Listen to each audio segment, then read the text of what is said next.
Gente, eu quero passar uma mensagem para vocês hoje. Não vou me estender muito, eu acho. Tudo depende do Espírito Santo. Mas eu quero falar sobre duas consciências hoje aqui. Uma, fica fácil para a gente, porque como a gente está inserido numa igreja, que é a Igreja Cristã Renovada, a gente é doutrinado praticamente nessa consciência, então é fácil da gente manter ela. Qual é essa consciência? De que tudo eu posso em Deus. E todas as coisas eu posso em Deus. Por quê? Porque de fato o Senhor, o Criador de todas as coisas, habita dentro de mim. Então se Ele habita dentro de mim, o Criador dos céus, da terra e de tudo que existe, eu posso todas as coisas, porque eu tenho o maior dentro de mim. Amém? Até a gente tem uma frase e um jargão que a gente costuma usar muito, que é: eu posso tudo que a Bíblia diz que eu posso, eu tenho tudo que a Bíblia diz que eu tenho, e eu sou tudo que a Bíblia diz que eu sou. E a gente costuma usar praticamente em todos os cultos, mas às vezes a gente esquece também, não é verdade? Por exemplo, como eu esqueci agora. É por isso que tem as pessoas aqui para ajudar a gente, amém? Então, querido, para a gente fica fácil, e a doutrina que a Igreja Cristã Renovada e a escola, o Rema traz para a gente, não é algo assim jogado ao ar, é algo que é baseado e fortalecido na palavra. Tanto é que a gente vê em Romanos 5,17, diz que a gente, por causa da obediência de Cristo Jesus, a gente tem o direito hoje de reinar em vida. E quando a palavra fala de reinar em vida, não está falando de reinar daqui a 50, 60 anos, quando eu morrer, na eternidade. Está falando de eu reinar aqui. Então eu posso reinar aqui por causa de Cristo Jesus que habita dentro de mim. Outro versículo que é conhecido da gente, Efésios 1,3. A palavra diz assim: Cristo já nos abençoou com todas as sortes de bênçãos celestiais. Ok, nós somos abençoados com todas as sortes de bênçãos celestiais. Já estamos abençoados. Não importa o que a gente faça, se a gente é crente, se a gente tem uma aliança com Deus, a gente já é abençoado. Nada pode mudar isso. Nenhuma ação que a gente possa fazer vai mudar isso. Por quê? Porque eu já sou abençoado. Amém? E se você pular um capítulo de Efésios, pular para Efésios 2, a Bíblia vai falar assim: Deus nos vivificou e nos ressuscitou com Cristo, nos fazendo assentar com Ele acima de todas as coisas. Então nós estamos assentados com Ele, à destra de Deus, acima de todo poder, acima de todo principado, acima de toda autoridade. Então, querido, essas coisas é uma realidade, é uma consciência que para a gente hoje aqui é fácil a gente manter. E a gente precisa manter, e a gente precisa às vezes fazer esforço para manter essa consciência, para que a gente possa viver à luz dessas coisas. Amém? Mas eu não quero me deter hoje nessa consciência, porque essa consciência é algo que é fácil para a gente. Eu quero falar de uma outra consciência, de uma segunda consciência. E essa segunda, ela parece até um pouco divergente.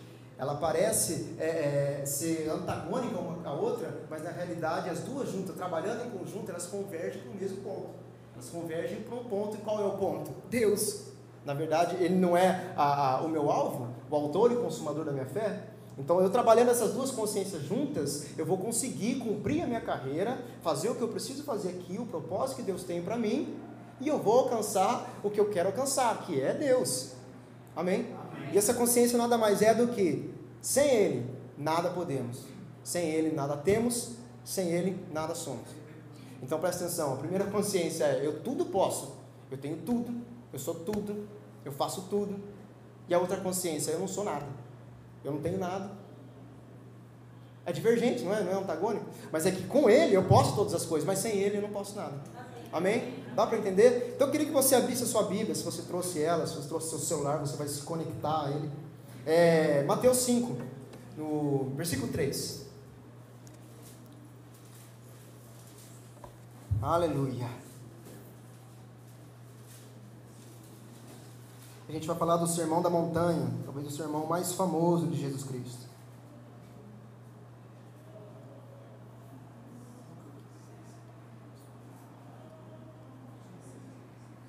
Mateus 5,3, chegaram aí?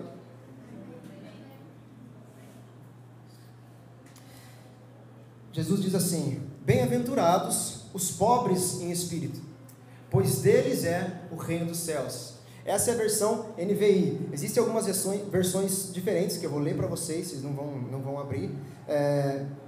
A nova versão da linguagem de hoje diz assim: felizes as pessoas que sabem que são espiritualmente pobres, pois o reino do céu é delas.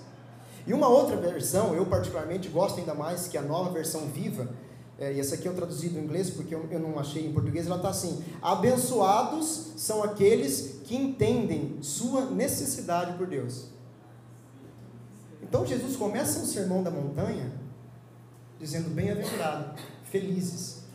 Se a gente for resgatar o que está escrito no grego, está escrito Makarios. Makarios quer dizer abençoado. Então, bem-aventurado, feliz é o mesmo que abençoado. Então Jesus começa o sermão da montanha, o sermão mais famoso dele, com uma bênção. É isso que atrai o evangelho, a bênção, e não a maldição. Amém? Amém? Nós somos atraídos ao evangelho porque é um evangelho de bênção. Imagina se a gente fosse atraído para o evangelho depois de maldição. Não. Por isso que Jesus começa o principal sermão dele falando: abençoado é aquele. Dá para entender? Amém. Glória a Deus. Então, quando a gente fala de pobre em espírito, bem-aventurado o pobre de espírito, ou abençoado é o pobre de espírito, a gente vai achar um pouco estranho, vai falar assim: mas pobre em espírito, o que é isso? O pobre em espírito não é igual ao pobre natural, porque o pobre natural é aquele que necessita de algo natural de alguém. Ele precisa de alguém para que alguém possa suprir a sua necessidade, porque ele não consegue se suprir sozinho. Mas essa necessidade, ela é natural, é completamente diferente do pobre espiritual. Porque o pobre espiritual, ele também depende de alguém. O significado, a conotação aqui do pobre é o mesmo. O pobre é o quê? É alguém que precisa de alguma coisa. Alguém que necessita de alguém para suprir as suas necessidades. A diferença é que tem o pobre natural e tem o pobre espiritual. O pobre espiritual depende de alguém, depende de alguma coisa. E esse alguém quem que é? De Deus. E depende do quê? Espiritualmente de Deus. Dá para entender? É por isso que essa versão, a versão viva, ela já entendeu isso e já colocou aqui: abençoados são aqueles que entendem a sua necessidade, ou seja, o pobre espiritual que entende a necessidade por Deus. Amém? Amém. Glória a Deus. Pobre de espírito nada mais é que humildemente eu ser dependente de Deus. A gente vai repetir isso. Ser pobre do espírito, é humildemente depender de Deus, ao invés de mim mesmo. Glória a Deus. Agora você vai abrir a sua Bíblia em Salmo 146. A gente vai manejar bastante a palavra de Deus hoje. 146, o versículo 5. Amém.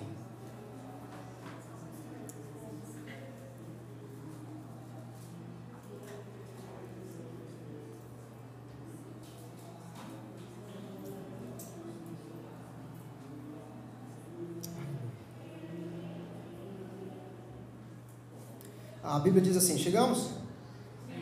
A Bíblia diz assim: como é feliz aquele cujo auxílio é o Deus de Jacó, cuja esperança está no Senhor, o seu Deus. Mais uma vez: como é feliz aquele cujo auxílio é o Deus de Jacó, e cuja esperança está no Senhor, o seu Deus. Veja bem, a humildade é uma característica que a gente precisa ter para conseguir chamar a atenção de Deus. Deus abençoa a todos os crentes. A gente já aprendeu que a gente já é abençoado, independente do que a gente faça. Deus nos colocou numa posição de abençoados, mas existem sim algumas pessoas que Deus abençoa mais do que as outras, sabia? Parece ser estranho, né? Deus está fazendo acepção de pessoas? Não, Deus não está fazendo acepção de pessoas. Mas quando Ele vê alguém que é totalmente dependente dele, Ele olha para esse filho e fala assim: eu amo abençoar esse filho e eu vou abençoar ele. Mais do que o outro. Na Bíblia existem vários e vários relatos de que algumas pessoas foram mais abençoadas do que outras. E o que eles fizeram? Qual foi o segredo? Amém? Então, se eu quero que todas as áreas da minha vida sejam de fato uma bênção e sejam abençoados por Deus de uma maneira um pouco mais ampla, eu preciso que cada área seja absolutamente dependente de Deus em todos os pontos. Vamos dar um exemplo? Área financeira. Se a minha área financeira não for dependente de Deus, Deus não tem nada a ver com ela. Se eu não colocar a minha vida financeira na dependência de Deus, Deus não tem compromisso com ela, porque Ele só tem compromisso com aquilo que é dele. Se eu não entrego para Ele, eu não tenho compromisso com ela. É problema meu. Em Malaquias 3,10, a palavra diz assim, tragam todos os dízimos e ofertas à casa do tesouro. Quando vocês trouxerem os dízimos e as ofertas à casa do tesouro, então vocês vão fazer prova de mim. Façam prova de mim para ver se eu não vou abrir a janela do céu e não vou derramar sobre vocês bênçãos tais que vocês não vão conseguir nem segurar. não vão conseguir nem administrar e nem guardar. Tamanhas vão ser as bênçãos. Por quê? Porque eu venho e trago. Quando eu trago a minha oferta, quando eu trago o meu dinheiro, eu chego para Deus e falo, é a mesma coisa de eu dizer assim, Pai, eu não sou dependente dessa nota, eu não sou dependente do meu salário, eu não sou dependente dos meus braços, da minha inteligência que conquistou isso, eu sou dependente de você. Eu sei que você é o meu supridor, você é o meu provedor. É isso que eu estou fazendo quando eu estou ofertando aqui. É um ato de rendição e de dependência. E também de adoração, porque a adoração nada mais é do que dependente de Deus. Então eu oferto, eu digo, Deus, eu sou dependente, a minha área financeira é dependente de você. Amém, gente? Amém. Glória a Deus. Tem uma passagem na Bíblia, Jesus conta essa passagem em Lucas 15, e é uma passagem que algumas pessoas usam para falar sobre a pessoa que se desvia e tal, lógico que é, mas ela fala muito sobre a área financeira, a parábola do filho pródigo. Existia um senhor, e esse senhor ele tinha 2 filhos, um era mais moço, o outro era mais velho, e esses 2 filhos cresceram vivendo da mesma maneira, eles comiam a mesma comida, eles tinham a mesma roupa, tinham as mesmas posses que o pai dava para eles, tinham as mesmas coisas, tinham a mesma vida. Mas em determinado momento da vida do filho mais moço, ele pensou assim na cabeça dele, eu não quero mais viver aqui com meu pai, eu tenho tudo, eu sou abastado, eu sou aqui abençoado, não tenho nada para reclamar, mas eu quero tentar algum outro tipo de vida, eu quero buscar alguma outra coisa. E é exatamente isso que o filho faz. Ele chega para o pai e fala assim, pai, dá aquilo que é direito meu, a minha herança, porque eu vou sair por aí e eu vou buscar outra coisa. Eu cansei, sabe, de ficar, tudo aqui é muito bom, mas assim, eu cansei de ficar debaixo das suas leis, eu cansei de ficar debaixo das suas regras, eu cansei de ficar debaixo daquilo que você acha que é certo para mim, eu cansei de você ficar cuidando do meu nariz. Agora, sabe, eu já estou crescidinho, eu vou cuidar do meu nariz, eu vou fazer as minhas leis, vou fazer as minhas vontades, aquilo que eu acho que é certo para mim. Então o que ele faz? Ele pega a herança, o pai dá a herança para ele, logicamente com o coração apertado, imagino eu, mas dá, e o filho pega aquela herança toda e sai por terras longínquas, gastando com tudo aquilo que ele achava que era correto, com pecados, com prostituição, com drogas. Mas eu quero trazer um pouco para a parte, falando um pouco mais empresarialmente, vamos dizer assim. Esse filho, ele pegou um capital do pai dele, certo? Se uma empresa, meu querido, ela pega o capital e começa a moer o capital e não tem um fluxo de caixa, o que acontece com essa empresa? Ela vai falir, inevitavelmente.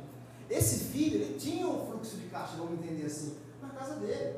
Porque todo mês ele estava ali recebendo aquela quantiazinha. Então ele nunca ia acabar aquilo. Ele sempre ia ter aquilo. Mas quando ele pede para o pai a herança, o pai dá um montante para ele, um capital. O que ele faz? Ele pega e moe tudo. E não tem mais de onde vir. Então o que acontece? Esse filho entra à falência. Ele perdeu tudo. E quando ele deu por si, ele estava falando assim, meu Deus, acabou meu dinheiro, eu estou com fome, minha barriga está roncando, eu preciso beber. E a Bíblia fala que ele chega a sentir vontade de comer até o que os porcos comem, porque ele foi para terras longínquas e ninguém conhecia ele.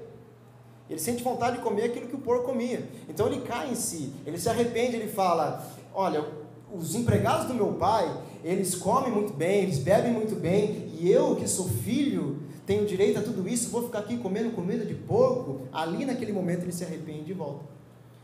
E o final da história a gente já conhece, o pai recebe o filho muito bem, e tudo acaba muito bem. Mas isso demonstra, essa parábola demonstra uma dependência e uma independência financeira. E quando nós falamos em independência financeira, nós estamos falando em relação a Deus aqui, entendo muito bem, o pai representa Deus e o filho representa nós. E nós temos que agir como esse filho, que quer, mesmo saindo da dependência do pai, voltar para a dependência do pai. Se por acaso alguém aqui está fora. Dá para entender? Amém. Glória a Deus. Outra questão, se a minha vida familiar, querido, ela não for dependente de Deus, Deus não vai ter nada a ver com ela. Deus não se compromete com aquilo que não é dele. Então a gente precisa entregar também a nossa vida familiar. E não só a vida familiar, nossa área familiar. A gente tem tantas outras áreas que a gente precisa entregar para Deus, para que Ele possa se comprometer com ela. Vocês podem até perguntar, ok, tudo isso na teoria é até muito bonito, né, de se entender, mas como é que isso funciona na prática? Como é que eu vou viver o meu dia a dia e mostrar para Deus que eu sou realmente dependente dEle todos os dias, em todas as áreas da minha vida? Como é que eu faço isso? Existe uma fórmula mágica? Existe alguma coisa que eu posso fazer para que isso realmente aconteça? Existe. Eu vou passar para vocês algumas chaves do que a gente pode fazer para demonstrar para Deus a nossa dependência dEle. Amém? Eu quero que você abra a sua Bíblia em Provérbios 14, 12, por favor.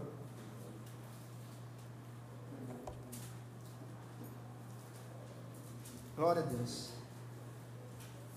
Provérbios, capítulo 14, versículo 12.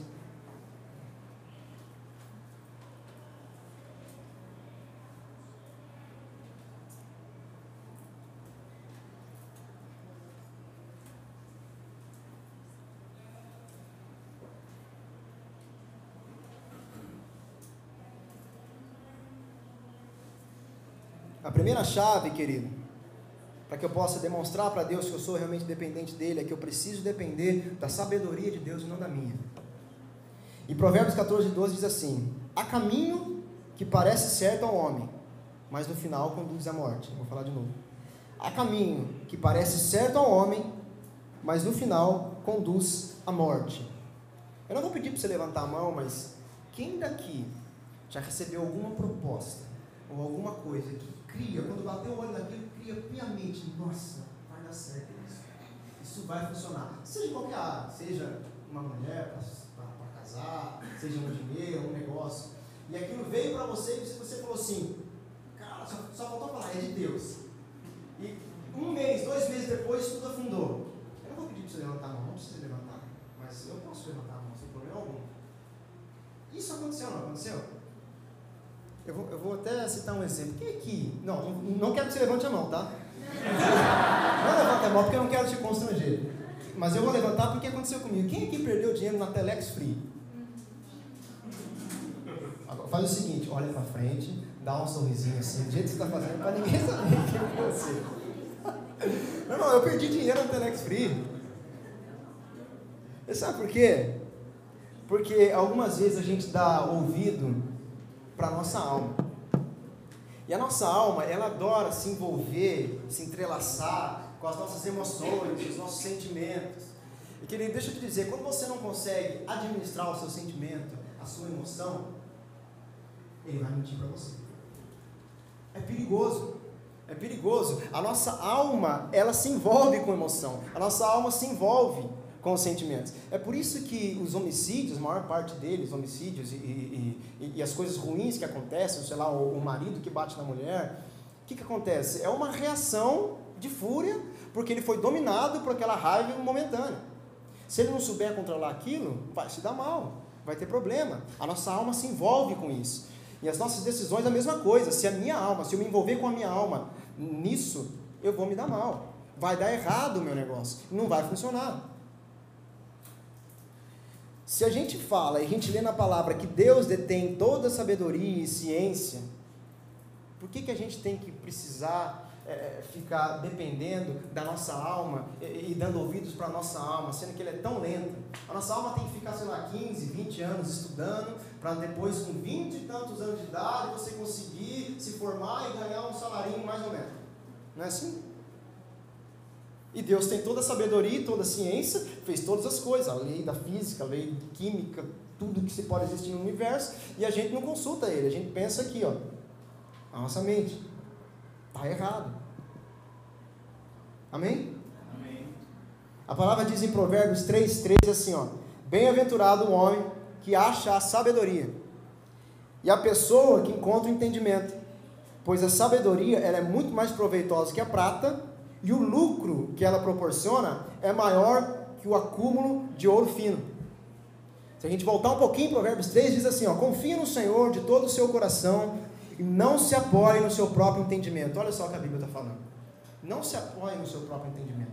Não se apoie naquilo que você acha que é certo. Não se apoie naquilo que você acha que pode ser, que um dia, que em algum momento, as coisas vão se ajeitar e vão conspirar ao meu favor e vai dar certo. Não, não faz isso não, porque vai dar errado. Não se apoie na sua alma, não se apoie na sua inteligência. E olha só, a palavra ela é sempre explicativa, ela dá o caminho para a gente. Ela não fala assim, ó, não faz isso. Não, ela fala, não faz isso, mas faz isso. Dá para entender? Então olha só, Deus falou assim, confie no Senhor de todo o seu coração, não se apoie no seu próprio entendimento. Aí ele fala assim, ó, em vez disso, reconheça o Senhor em todos os seus caminhos. O que é reconhecer o Senhor em todos os seus caminhos? No nosso dia a dia, na nossa faculdade, no nosso trabalho, na nossa família, a gente tem vários caminhos, a gente tem várias ações, várias coisas que a gente faz. E a gente precisa reconhecer Deus em cada uma dessas ações. Vamos dar um exemplo. O meu chefe chegou para mim, sei lá, 4 horas da tarde e falou assim, ó, em 2 horas eu quero esse relatório na minha mão. Cara, e você sabe que você não tem ali a capacidade no momento de fazer aquilo em 2 horas. Talvez seja muito apertado para você. E o que vai acontecer? Você vai ficar nervoso, você não vai ter foco, você vai começar a tremer, vai começar a suar e não vai sair nada. Mas assim, por que a gente não para e investe 3, 4 minutos e fala assim, Senhor, eu vou tranquilizar o meu coração, eu vou aquietar a minha alma e eu quero agora que a sua paz venha sobre mim. Então eu paro, eu falo, Pai, Espírito Santo, eu preciso fazer isso, você é dono de toda a sabedoria, de toda a ciência, me guia. Eu tenho certeza, querido, que Ele não vai deixar de te ajudar. Você vai receber essa paz e você vai conseguir terminar em menos tempo ainda, porque Ele tem toda a sabedoria e toda a ciência, Ele faz questão de te ajudar. Amém? Glória a Deus. Deixa eu ler esse versículo numa outra tradução que eu achei muito interessante. Fala assim, confie no Senhor de todo o seu coração, não se apoie na sua própria inteligência. Lembre de Deus em tudo o que fizer, e Ele lhe mostrará o caminho certo. Não fique pensando que você é sábio. Tema ao Senhor e não faça nada que seja errado. Ou seja, eu não penso que eu sou sábio, então automaticamente eu vou temer ao Senhor, eu não vou fazer nada de errado. Dá para entender? Meu irmão, tenho certeza que, sem medo de errar, 95% das coisas ruins que acontecem com a gente é culpa nossa. É 95%. 95%, lógico, você vai falar, mas aconteceu uma fatalidade. Ok, mas 95% é porque a gente só dá o ouvido para a alma. É só você perceber como que você se comporta no dia, quando acontece alguma coisa no seu trabalho e você fica desesperado para tentar resolver. Você está ouvindo Deus? Não está, e Deus está pronto para te ajudar. Ah, me ajudar nas coisas pequenas? Nos mínimos detalhes, Ele quer te ajudar. Deus ama, Deus tem prazer nisso. Até de resolver, até de fazer os seus mimos. Sabia que Deus tem prazer de fazer os seus mimos? Aquilo que você quer, por menor que seja o detalhe. Amém? Glória a Deus. Aí você vai falar para mim, ok, como que eu faço para achar essa sabedoria então que você está falando? Não sou eu que vou falar, quem vai falar é Tiago. Abre lá em Tiago capítulo 1, versículo 5. Amém? Porque se eu falar, talvez vocês não acreditem, mas talvez Tiago, porque ele escreveu um capítulo da Bíblia, sei lá, 5 capítulos da Bíblia, vocês vão acreditar. Como obter a sabedoria de Deus? Tiago capítulo 1, versículo 5, foi isso que eu falei? Então foi. 5:1. Tiago 1, versículo 5. Não foi isso que eu falei? Não, 5:1 não. É Tiago 1, versículo 5. Ô meu Pai, me dá sabedoria, Senhor. Dá sabedoria para esse teu filho.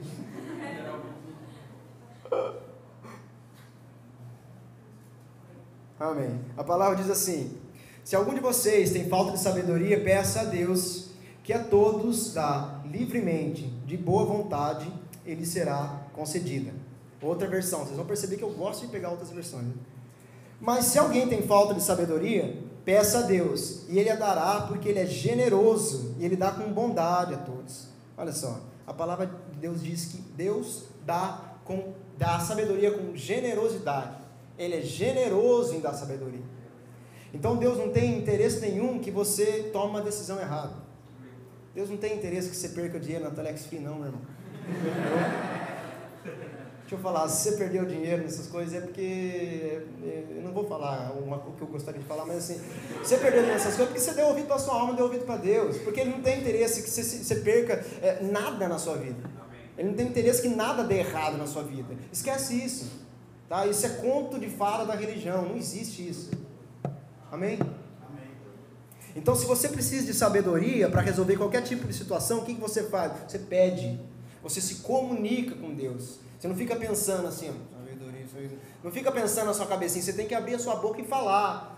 É no seu falar que está o poder. Deus quer que você fale com Ele. Fala, Senhor, eu preciso de sabedoria. Implora se for preciso, ajoelhe, não tem problema. Os muçulmanos ajoelham todo dia lá na cidade louca deles lá. E sei lá quantas vezes por dia, 3, 4, 5, sei lá. E não tem vergonha, pode ser no meio da rua e desajoelha. Por que o crente não pode? Não é verdade? Glória a Deus, fala a Deus. Amém? Então a gente precisa se comunicar com Deus. É a primeira coisa, pedir, falar, se comunicar com Ele. A segunda coisa, como que eu vou obter sabedoria? Tendo entendimento da palavra. Abre aí no Salmo 119, por favor. 119, versículo 33.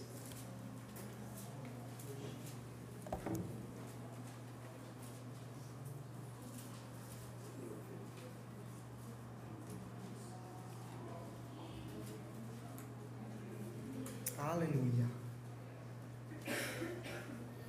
A Bíblia diz assim: Senhor, indica-me o caminho de seus decretos, e a eles obedecerei até o fim. Dá-me entendimento, para que eu observe a tua lei e aguarde de todo o coração. Encaminha-me na senda dos teus mandamentos, pois nela encontro meu pleno prazer. Inclino o meu coração para os teus estatutos e não para a ganância. Então olha só, ele fala no começo, indica-me, Senhor, ele está implorando, ele está falando, Senhor, indica-me o caminho dos teus decretos e a eles obedecerei até o fim, porque ele já está com entendimento de que ele precisa que Deus indique para ele o caminho. Então ele fala assim, dá-me entendimento para que eu observe a tua lei. Aí ele fala da lei de Deus. E aguarde todo o meu coração. Ele sabe que através da lei de Deus, o entendimento da lei, se ele observar a lei, é que ele vai obter a sabedoria de Deus. Então a gente sabe que é se comunicando com Deus que a gente obtém sabedoria. E sabe que é se envolvendo com a palavra dele. Aprendendo da palavra dele. Entendendo o que a palavra dele diz. Porque se eu não sei o que a palavra dele diz que eu tenho que fazer, eu não vou fazer nada. Porque se eu não conheço, o que eu vou fazer? Eu não sei qual é a vontade de Deus, se ele tem vontade de me dar sabedoria ou não, se ele tem vontade de que eu me ferre ou não. Então eu não sei. Mas a partir do momento que eu sei, eu tenho entendimento da palavra, eu estou cheio dela, eu tenho convicção disso, eu vou abrir minha boca e vou pedir, Senhor, me dá sabedoria, porque eu sei que Ele quer me dar, Ele é generoso, a palavra falou. Amém? Então eu preciso abrir a minha boca e eu preciso mergulhar nessa palavra e comer dessa palavra todos os dias, sim, para que eu possa estar cheio dela e convicto do que ela fala a meu respeito. Amém? Aleluia. Se eu não tiver essa palavra dentro de mim, meu irmão, eu não vou conseguir ser bem-aventurado como Jesus falou. Por quê? Porque eu não vou conseguir depender de Deus. Eu não vou saber como pedir sabedoria, eu não vou conseguir depender de Deus. Se eu não vou conseguir depender de Deus, eu não vou ser pobre de espírito. Se eu não vou ser pobre de espírito, eu não vou ser abençoado igual Jesus falou, que abençoados são os pobres de espírito. Se eu não sou abençoado, eu não sou bem-aventurado, eu não sou o quê? Feliz. A dependência de Deus, ela está intimamente ligada com a nossa felicidade. É impossível você, como crente, ser feliz e ter uma vida feliz, plenamente feliz, se você for uma pessoa independente de Deus. Dá para entender? Você precisa ter as suas áreas dependentes de Deus para que você possa ser feliz. Senão, deixa eu dizer uma coisa para você, você vai estar mal. Não é que eu estou falando aqui, Cauê, você está lançando maldição. Não, de maneira alguma, irmão. É a palavra de Deus que fala isso. Deus falou, olha, eu coloco entre você a bênção e a maldição, meu amigo. Escolhe. Deus é que te fez. Conhece tudo que passa na sua cabecinha aí, falou assim, escolhe, meu amigo, tem a bênção e tem a maldição. Deus te ama muito mais do que eu. Você acha que eu vou falar o quê? Eu vou ficar alisando a sua cabeça? Não, não vou não. Escolhe, meu amigo, você tem a bênção e tem a maldição. Vai ficar com churumelo aí até quando? Dá para entender? Estou pegando a unção do profeta aqui agora. Saindo um pouco do meu lado evangelístico, amém? Mas amém, glória a Deus. Segundo ponto, a gente precisa depender da força de Deus. Sabedoria primeiro, e depois a força. Abre lá em Salmos 84, 5, por favor.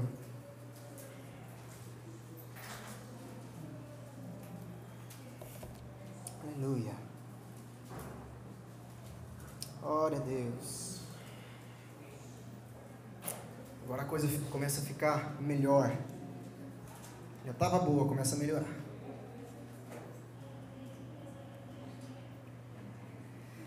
A palavra diz assim, todo mundo chegou, né? Parou de abrir a Bíblia. Bem-aventurado o homem cuja força está em ti, e cujo coração estão os caminhos aplanados. Vou falar de novo. Bem-aventurado o homem cuja força está em ti, e em cujo coração estão os caminhos aplanados. Nós somos seres humanos. Nós vivemos num corpo de carne, de osso e de sangue. Então o que acontece com o nosso corpo? Ele se cansa. Nosso corpo e a nossa mente precisam de repouso. Por quê? Porque a força do nosso corpo e a força da nossa mente, ela é ilimitada. Então chega uma hora que se eu passo por um momento de estresse, seja alimentar ou físico, vai chegar uma hora que eu vou precisar descansar. Senão eu vou ter um piripaque. Não sou eu que falo isso, é qualquer médico. Mas a boa notícia é que a força de Deus ela é ilimitada. Por quê? Porque Ele não habita dentro de um corpo de carne, de osso e de sangue. Então Ele não precisa descansar. Deus não precisa repousar. Ele nem dorme. A força dele é limitada. Então o que eu preciso fazer? Eu preciso entender como é que eu pego um pouco dessa força dele para mim. A minha força é limitada, mas a dele é ilimitada. Então tem que achar um jeito de pegar a minha força, jogar um pouco para ele, pegar a força dele e trazer um pouco para mim. Dá para entender? Aleluia. Olha o que a palavra diz em Isaías 40, 31. Não abre não, que eu vou só ler para você.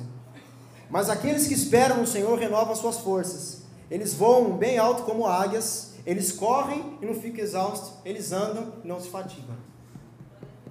Ué, mas como corre e não fica exausto, e anda e não se cansa?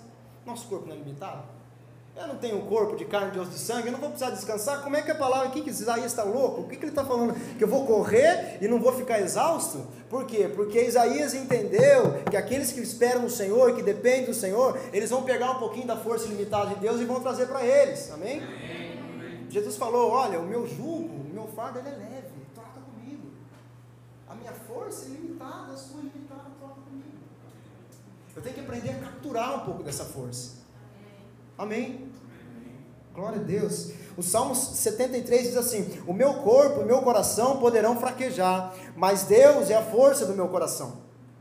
O meu coração ele pode fraquejar, mas quem que é a força do meu coração? É a força do meu coração ou é Deus que é a força do meu coração? Deus é a força do meu coração. E Ele é a força do meu coração e é minha herança para sempre. E quando Ele fala aqui, meu coração pode fraquejar, isso pode acontecer com o crente? Já sentiu fraco alguma vez ou foi só eu? Já sentiu com vontade assim, nossa, hoje eu não vou louvar, não tenho vontade de fazer nada, quero ficar aqui nessa cama só chorando. Meu irmão, já aconteceu comigo. Já aconteceu com você, eu tenho certeza, não foi uma, não foi duas, não foi três, só. Amém? Mas assim, você já levou alguma chicotada? Alguma pedrada, alguma coisa assim, para você falar, tão difícil essa vida de crente, para você sair da sua casa, vir aqui na escola dominical, peguei pesado, escola dominical, aí peguei pesado, hein? Acordar 10 horas, e quando o líder de louvor pede chegar às 9, então você tem que orar antes, só eu que às vezes que quero pular da cama e vir correndo para a igreja, né? Meu irmão, voltando, você já levou alguma pedrada, alguma chicoteada, já ameaçaram você de morte, alguma coisa assim, porque você tem vindo para a igreja? Não. Deixa eu te falar uma coisa, Paulo, que era Paulo, também ficou fraco, ele se sentiu fraco.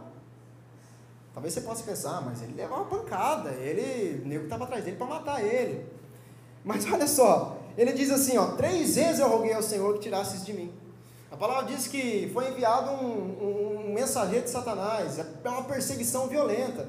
Ele estava assim, Senhor, estão querendo acabar comigo, os caras estão me apedrejando, os caras estão me batendo, estão me dando chicoteada, e aí, como é que vai ficar esse negócio? Eu estou sozinho, eu estou fraco, e Deus vira para ele e fala assim, fica quieto, minha graça te basta. E ele, pela segunda vez, ele não aceita, obviamente que não aceita, ele fala assim, Senhor, estão me batendo, por favor me ajuda. Aí Deus vira para ele e fala, fica quieto que a minha graça te basta. E ele não aceita de novo. E pela terceira vez ele fala assim, Senhor, eu não estou aguentando mais. Aí Deus, sei lá, Deus acho que fica meio irritado, fala assim, Paulo, fica quieto, porque a minha graça ela te basta. Aí quando Deus fala um pouquinho mais alto, aí ele aceita. Ele fala assim, puxa, a graça dele basta em mim. Aí ele entendeu. Por isso, eu me gloriarei nas minhas fraquezas. Porque agora eu entendo que eu me regozijo nas minhas fraquezas, nos insultos, nas necessidades, nas perseguições. Por quê? Porque eu entendo que agora quando eu sou fraco, aí eu que sou forte. Por quê? Porque o poder de Deus se aperfeiçoa nas minhas fraquezas. O poder de Deus, ele entendeu que o poder de Deus funcionava melhor na fraqueza dele. E quando ele era mais fraco, aí ele era mais forte. Por quê? Porque é nesse momento em que ele demonstra a dependência de Deus. Lembra que eu falei que Deus gosta de abençoar aqueles que se demonstram dependentes dele? Deus ama isso, eu acho que ele fica louco no trono dele. Ó, pai, está aqui, tudo desceu, eu vou abençoar. Eu imagino Deus assim, sabe? Se você não imagina, o problema é seu, eu imagino, entendeu? Eu imagino Deus assim. Ele fica desesperado, eu preciso abençoar esse meu filho, olha como que ele é dependente de mim. Não é o braço dele que resolve nada, ele não é o cara, não. O cara para ele sou eu. E assim tem que ser na nossa vida. Amém? A gente tem que ter essa segunda consciência, senão, irmão, se você tiver só a primeira, que a gente tinha falado no começo lá, não vai funcionar para você. Viu? Amém? Sigamos o exemplo de Paulo, que se regozija nas fraquezas, nos insultos, no apedrejamento, quase morte, ou sei lá, dizem alguns que ele morreu, foi lá que ele foi arrebatado para o terceiro céu, eu não sei. Mas eu acho que ele morreu sim, e ressuscitou, mas enfim, isso não vem ao caso. E vamos lá, terceiro item. A gente precisa, rapaz, esse aqui é tenso. A gente precisa depender do tempo de Deus e não do meu. Esse pega, não pega? Abre a sua Bíblia em Isaías 60. Ô Jeová, esse pega. Isaías 60, o versículo é o 22. É só a parte B do versículo, tá?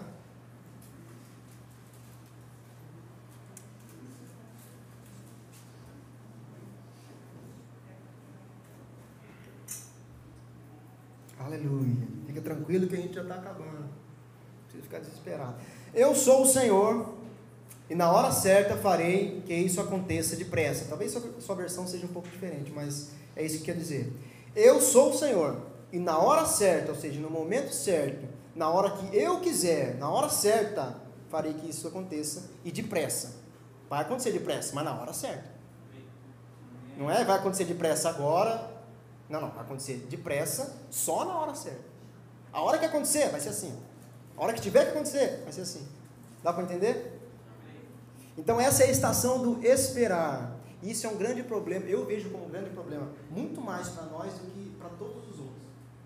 Para todos os outros homens de Deus de 2.000, 3.000, 1.000 anos atrás, ou até esses homens de Deus de 100 anos atrás. Por quê?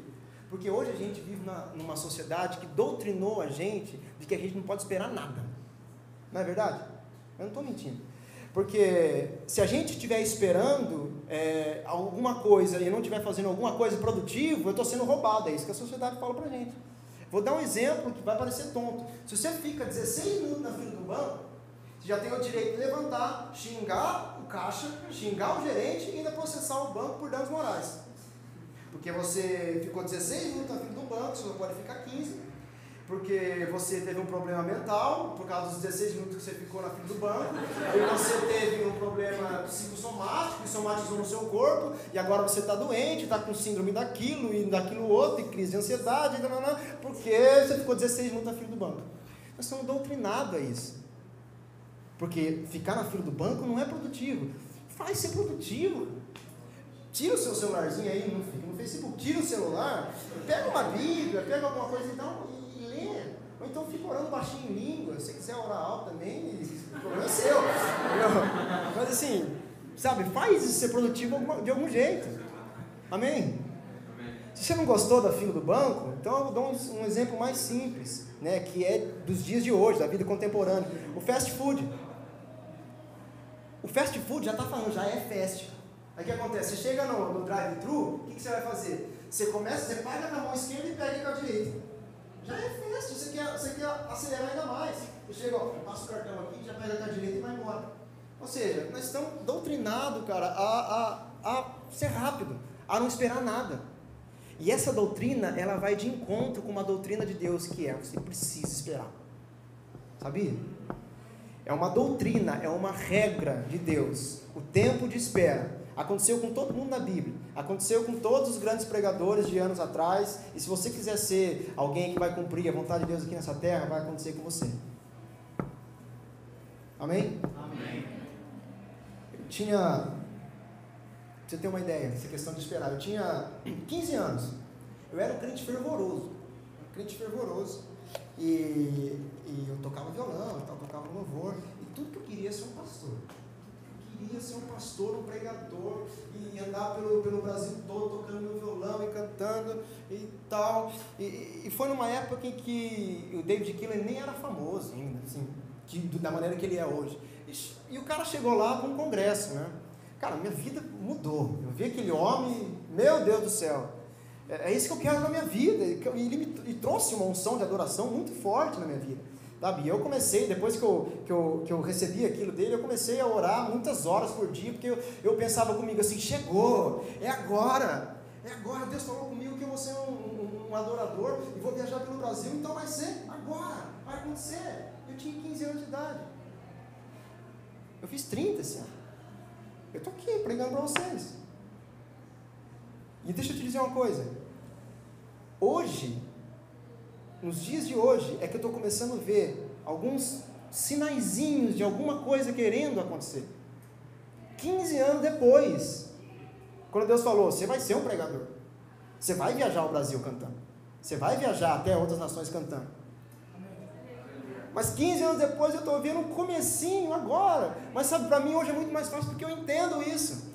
Eu entendo que eu preciso esperar, que se eu não esperar, não vai funcionar. Por quê? É doutrina, é regra, funciona assim. Todo mundo tem que esperar, Cauê? Todo mundo vai ter que esperar. É dolorido? É uma parte mais difícil, talvez, de tudo que você está falando? Talvez seja.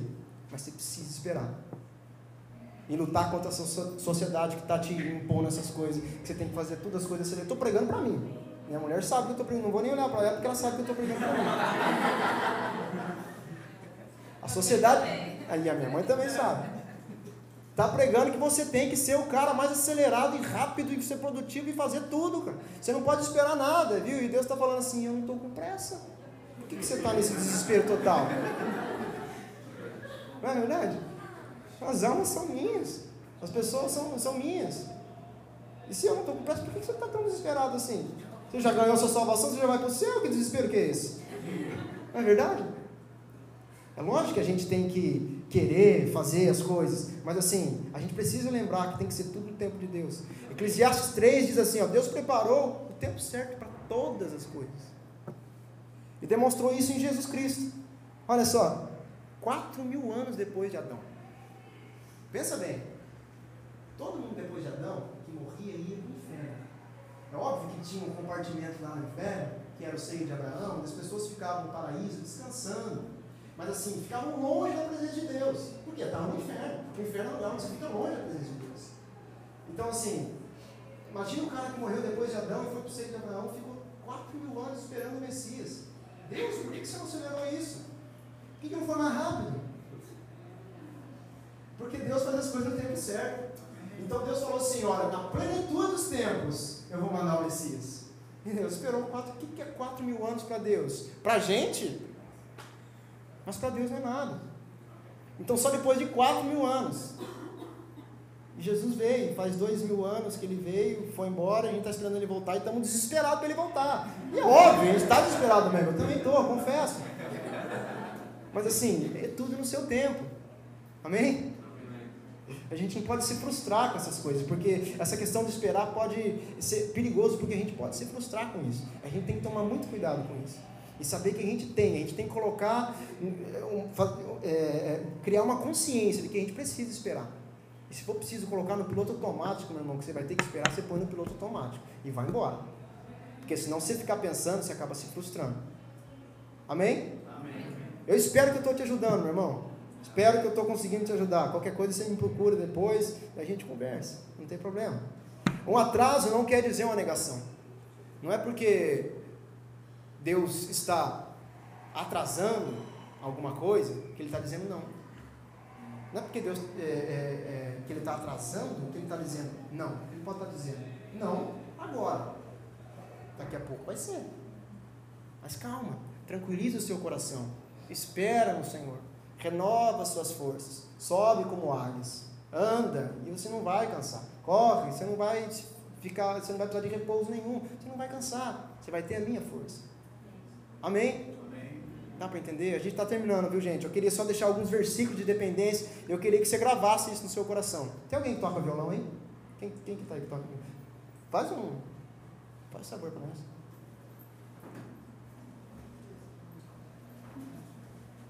Pode tocar o que você quiser aí, meu irmão. Sim. Se você quiser, sim, né?